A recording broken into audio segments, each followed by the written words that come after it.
Kedves barátaim!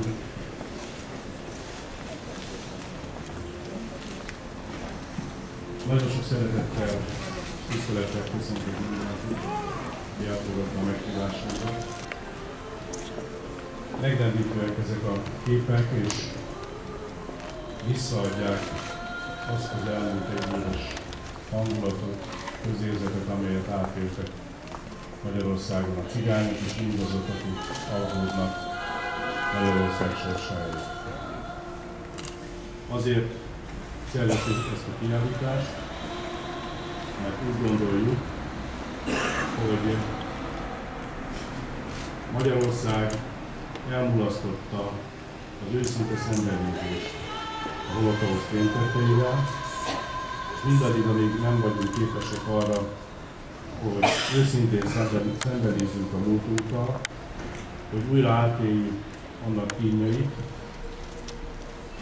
addig nem megyünk keresztül azon az erkölcsi megtisztuláson, amely szükséges ahhoz, hogy elkerüljük, hogy újra barbár ideológiák és rémtettek tegyék tönkre az életünket, gyermekeink sorsát.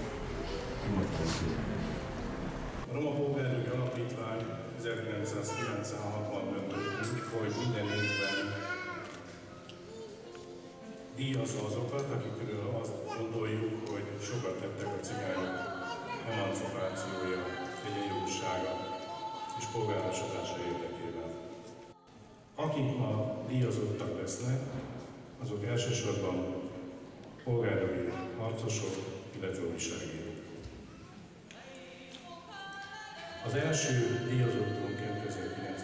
évben Mohácsi Erzsébet, az Esélyt a hátrányos helyzetű gyermekekért alapítvány igazgatója, Gyógyú kuratóriumi elnöke, és akinek a nevéhez a cigánygyermekek elkülönítése elleni nagyon határozott fellépés, próbaperek indítása, több sikeres eljárás kezdeményezése, az ezzel kapcsolatos nagyon komoly polgári kiállás és közbeszéd, gyakorlás, kommunikáció kapcsolódik. Úgyhogy köszöntsük együtt Mohácsi Erzsébetet, és megköszönve neked a díj munkát, nagyon sok erőt kívánok a további harcokhoz.